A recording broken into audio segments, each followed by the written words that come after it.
assim que a gente taca fogo, fogo vai amã. E tenha mais respeito pelo povo, vai amã. Cansado de ver indiferença, direitos do povo tem que ser igual, vai amã. É assim que a gente taca fogo, fogo vai amã. E tenha mais respeito pelo povo, vai amã. Cansado de ver indiferença, direitos do povo tem que ser igual. Nós temos dito que as eleições no Brasil são momentos importantes porque se debate o país, se debate as grandes questões, mas também é um espaço muito antidemocrático. Nós fizemos, e eu queria trazer novamente, uma preocupação que o PSTU está tendo nesse momento com a situação da Palestina. E não é possível que o mundo fique calado diante da barbárie, do massacre, porque não é uma guerra que nós estamos vivendo lá. E desse ponto de vista eu queria pedir uma salva de palmas em homenagem àquele povo, principalmente às crianças que estão sendo assassinadas. Em primeiro lugar, queria deixar claro que o PCO há muito tempo, mas de hoje, defende a legalização em geral das drogas, não apenas do maconha. Nós consideramos que o problema do uso de drogas, ao contrário do que a ideologia conservadora procura apresentar, é um problema de cada um. Não é um problema moral, e o problema moral não deve ser transposto para a legislação. Não é um problema, como dizem, que é um problema de saúde. Atinge também os direitos da cidadania, no que já foi dito aqui, porque frequentemente o problema das drogas está associado a problemas religiosos. A droga tem sido um dos principais pretextos para a repressão policial. Uma parcela significativa da população carcerária brasileira e no mundo está relacionada com atividades ilegais relacionadas com a droga. A droga tem servido, inclusive, para a repressão no âmbito da política internacional. Então, esses motivos que dizem respeito ao problema do Estado, ao problema da repressão, é que nos levam a colocar o problema de que é necessário lutar por eliminar esse crime artificial. A posição do PV é bastante antiga e tradicional no mundo todo em relação a essa questão. O Partido Verde no Brasil segue essa orientação internacional. Nós tivemos o cuidado de divulgar o nosso programa desde março de 2014, o primeiro partido que colocou, está no site, e aqui está explicado como essa questão do nosso debate hoje é uma questão que interfere na vida, na dimensão humana das pessoas, das famílias, e como exige uma intervenção intersetorial, porque ela afeta várias políticas públicas. Nesse caso aqui, que é a guerra das drogas mundial, hoje organizada com a convenção que nós assinamos, muitos países, inclusive o Brasil, em 1961, lá em Nova York, sob a égide da ONU, e essa é o maior fracasso da história das políticas públicas que a ONU tem proposto. Já tinha sido antecipado para a discussão da Liga das Nações. A Liga das Nações, logo no começo do século passado, houve discussões desse tipo. O Brasil sempre teve uma posição péssima em relação a essas questões, desde a época da Liga das Nações, foi sempre uma posição repressiva e proibicionista, e teve essa experiência que continua em vigor da Convenção de 1961. Primeiro, agradecer o convite, em nome da Luciana Genro, ela não pôde estar presente, saudar as candidaturas que estão aqui presentes no debate, a organização. Para essa terça-feira, dia 5 de agosto, fui convidada a participar do debate Maconha e Eleições Presidenciais, a ousadia que faz a diferença na Faculdade de Direito Largo São Francisco. Infelizmente, não por desinteresse, mas por um problema de agenda, não poderei estar presente no debate.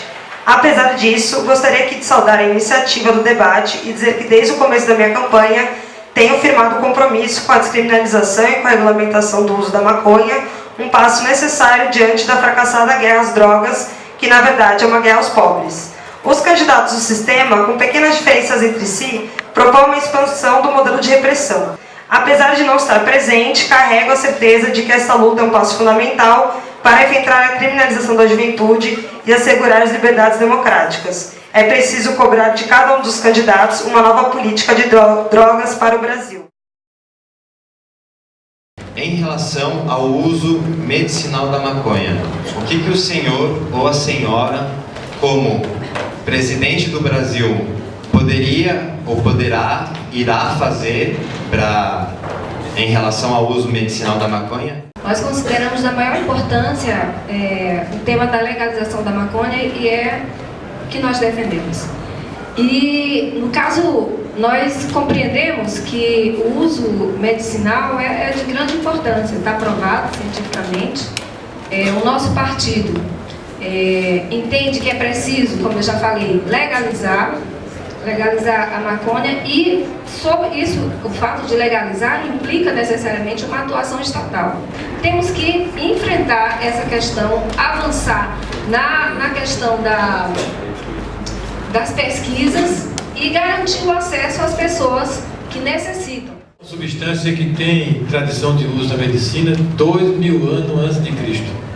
E até o final do século XIX, ela ainda era bastante usada, porque a medicina ocidental aprendeu bastante com a medicina oriental e ela usava bastante. Depois, com o registro de alguns medicamentos sintéticos, principalmente na Alemanha, é que começou a fazer a concorrência e coincidiu com aquele esforço da Liga das Nações, do qual o Brasil e o Egito foram os países que mais contribuíram, e jogou a maconha na ilegalidade, junto com outras drogas, e terminou prejudicando o uso medicinal no mundo inteiro. No caso aqui do Brasil, o professor Elisaldo Carlini, que é uma das maiores autoridades do mundo em estudo desse tipo, professor da Faculdade de Medicina da Federal, promoveu recentemente um encontro na Cinemateca e veio uma representante da Anvisa, oficialmente, em nome do governo federal, e disse com todas as letras que até junho de 2014 a Anvisa estaria liberando para importação dos medicamentos para todas as famílias. E era uma pessoa de alto escalão. Tudo pronto para ser assinado. E o governo federal, de forma muito, como eu posso falar sem ser agressivo, capitulou mais uma vez e adiou as coisas para depois das eleições.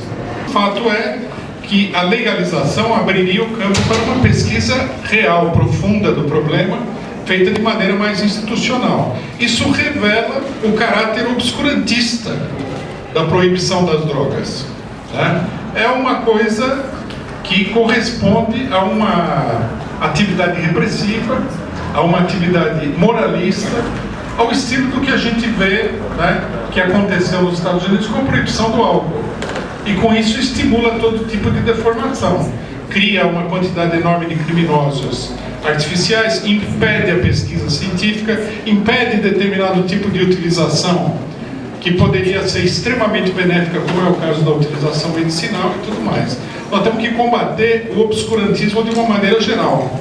A solução dos problemas, na nossa opinião, ela depende de duas questões-chave. Primeiro, que haja um controle da sociedade, quer dizer, dos trabalhadores, do povo, da sociedade de fato, não da classe dominante, sobre o que acontece. O controle do Estado não é o controle da sociedade. Isso em primeiro lugar. Em segundo lugar, é preciso que haja uma atividade de esclarecimento. O esclarecimento é que abre a porta para o progresso em todas as áreas. Cláudia, enquanto o Brasil não consegue fazer bom, vamos imaginar que o Brasil consiga fazer a legalização com regulação e se comece uma política de transição. Mas nesse período de transição, você ainda vai ter nas penitenciárias cerca de 150, 160, 180 mil jovens brasileiros que são, em relação à política das drogas, 99% pessoas pobres na periferia que foram usadas como soldados do tráfico, porque 1% dos barões são outras coisas. Mas 99% são esses jovens pobres da periferia que são usados como peões dos soldados, que um vai para a cadeia, recruta outro, vai para a cadeia, recruta outro. Como é que a gente deve agir numa fase de transição como essa? Nesse processo de transição, em relação quando correndo a legalização, nós entendemos que é preciso, na verdade, uma vez que é legalizado, o crime já não existe, né? Mas essa é uma interpretação. Agora, é preciso interpretar, analisar os casos. O exemplo claro das penitenciárias do nosso país, onde estão realmente os negros, os pobres, os jovens, e hoje o crescimento das mulheres, é preciso ter uma política clara de reintegração dessas pessoas. É um absurdo, é preciso que nessa campanha a gente denuncie, não dá para a gente discutir o problema, a questão da legalização da maconha, sem passar necessariamente pelo processo que hoje há de criminalização da pobreza, de criminalização dos movimentos sociais, das pessoas que lutam, inclusive a própria marcha da maconha, que foi bastante criminalizada, né, os lutadores que buscam esclarecer também são criminalizados. Então, nós entendemos que é preciso uma mobilização ampla para garantir essa legalização. Bom, no caso da legalização da maconha especificamente, ainda sobraria aí uma quantidade bastante grande de pessoas que estariam presas pelo uso de outras drogas, uso, tráfico, etc. e tal. Mas, tomando a questão hipoteticamente, como foi colocada, a gente, obviamente, teria que ter como consequência inevitável e obrigatória que a lei deveria retroagir para beneficiar todos os envolvidos num crime que deixou de existir. Na realidade, isso seria, na minha opinião, um extraordinário benefício, porque essa prisão que atinge, como foi dito aqui pelo companheiro Eduardo Jorge, principalmente a juventude, é um fato, isso cria um ambiente de total desagregação social no país. Como aconteceu, por exemplo, com as bebidas alcoólicas. Deu lugar a todo um processo mafioso nos Estados Unidos, enquanto que nos outros países as pessoas simplesmente iam a um bar e tomavam uma bebida. Quer dizer, criou-se uma situação de crime de violência absolutamente artificial que não tinha necessidade nenhuma de existir. Nosso país sendo a 7ª economia, é bem importante a gente marcar isso, a 7ª economia do planeta. Com tamanha desigualdade, hoje o jovem, o trabalhador, o pobre, sem alternativa, encontra o tráfico. Efetivamente, legalizando, com certeza, com o controle do Estado, essa esvaziaria em boa parte dos motivos porque neste país as pessoas não são presas pelo crime à propriedade em geral. Como você vê a relação entre a legalização da maconha, essa droga específica, e o conjunto das drogas existentes? A posição do PV é pela legalização e regulação de todas as drogas psicoativas. Mas é claro que uma mudança desse tipo, de tal porte, tem que ser feita de forma delicada, discutida, né? Por isso deve ser feito por etapas. Por que se começa com a cannabis, com a maconha? Porque é aquela das drogas psicoativas ditas ilegais que tem menor repercussão mórbida e de mortalidade com a população. Talvez até por essa característica dela mais suave, ela é um grande mercado, talvez o maior mercado da economia do crime, dos exércitos do crime. Portanto, você já quebra a coluna vertebral do mercado do poder econômico dele, facilitando muito a discussão das outras drogas. Então, já existem algumas experiências na Espanha, em Portugal, na Holanda, de transição de outras drogas psicoativas além da maconha, inclusive usando a maconha como elemento de afastar a pessoa de outras drogas de maior poder de morbidade, para a direção à maconha e depois a independência das pessoas em relação à droga, porque a dependência é um tipo de escravidão. Portanto, é preciso você programar, Rui. Cada droga tem que ser estudada cientificamente como fazê-lo. Há um controle das drogas, por exemplo, do tabaco, do álcool, por grandes empresas, por grandes empresários, e são drogas lícitas. Então, a legalização da maconha, a legalização de todas as drogas. E o que eu entendo é que há uma necessidade também da estatização das empresas que estão também utilizando o tabaco, o álcool. Então, há uma necessidade também de aprofundar o debate do controle, né, e estatização, porque tem que ser uma questão de Estado, de políticas públicas, o controle de todas as drogas, inclusive as lícitas. Um terreno grande de acordo aqui em várias coisas. Eu não sou muito a favor do gradualismo que foi proposto, mas de qualquer maneira é importante a defesa de que é preciso acabar com essas proibições, né? Eu acho que nós temos aqui uma situação determinada em que é preciso uma